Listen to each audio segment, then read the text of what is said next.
আসসালামু আলাইকুম। তো গত পরশুদিন দেশ রূপান্তরে একটা সংবাদ আসছে যে আওয়ামী লীগ আওয়ামী লীগের নেতাকর্মী যারা ভারতে অবস্থান করতেছে, তো ভারত সরকার তাদেরকে ভারত থেকে বাংলাদেশের দিকে পাঠিয়ে দিচ্ছে। কারো কারো ক্ষেত্রে উশিনের ঘটনা ঘটতেছে, আর কাউকে কাউকে ভারত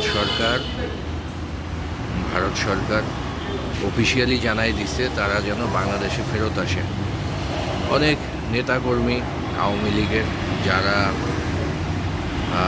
ভারতে অবস্থান করতেছে, দলীয় নেতাকর্মী আওয়ামী লীগের, তৃণমূল কর্মী, তো সবারই একটা উদ্দেশ্য ছিল যে হাসিনার পতনের সাথে সাথে ভারত হবে তাদের আশ্রয়স্থল।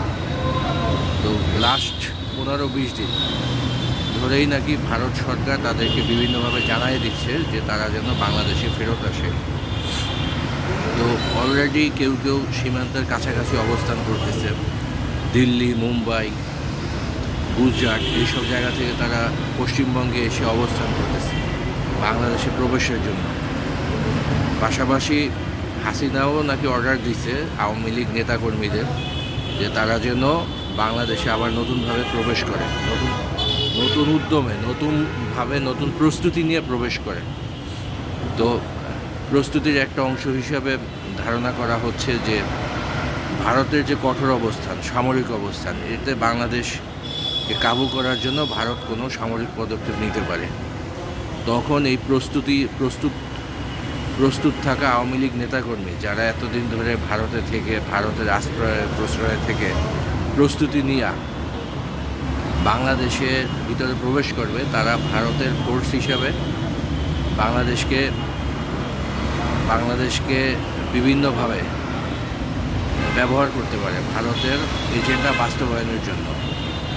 তো বাংলাদেশের ভিতরে যদি এই আওয়ামী লীগের নেতারা আবার নতুনভাবে প্রবেশ করে, তাহলে এটা বাংলাদেশিদের জন্য একটা অশনি সংকেত। পাশাপাশি যদি যদি যদি এই যুদ্ধের পরিস্থিতি তৈরি হয় বাংলাদেশে, তাহলে এটা বাংলাদেশিদের জন্য একটা অশনি সংকেত, কারণ এরা ভারতের পক্ষ হয়ে রাজাকারের ভূমিকা অবতীর্ণ হবে।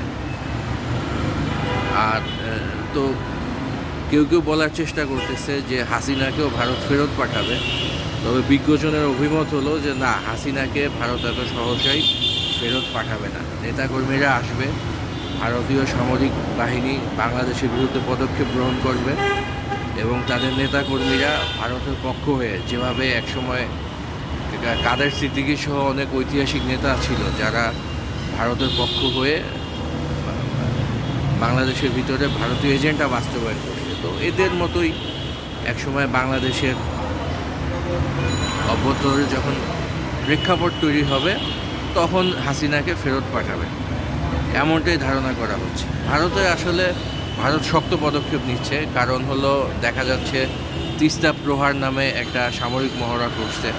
শুধু তাই না, ফারাক্কাবাদের কাছেও তারা একটা মহড়া করছে। অলরেডি তাদের রাজনাথ সিং ঘোষণা দিয়ে দিচ্ছে যে বাংলাদেশের বিরুদ্ধে প্রয়োজনে তারা অ্যাকশনে যাবে, সামরিক অ্যাকশন। তো এই বাংলাদেশে আসলে কোনো প্রস্তুতি নাই। ইভেন পুলিশ দিয়ে যে আওয়ামী লীগ ঠেকাবে, সেই প্রস্তুতিও এই সরকারে আছে আমার মনে হচ্ছে না। তো সব মিলায়া যদি আওয়ামী লীগ আবার বাংলাদেশে প্রবেশ করে, প্রায় 1.5 লাখের মতো নেতাকর্মী আওয়ামী লীগের আছে যারা ভারতে অবস্থান করতেছে।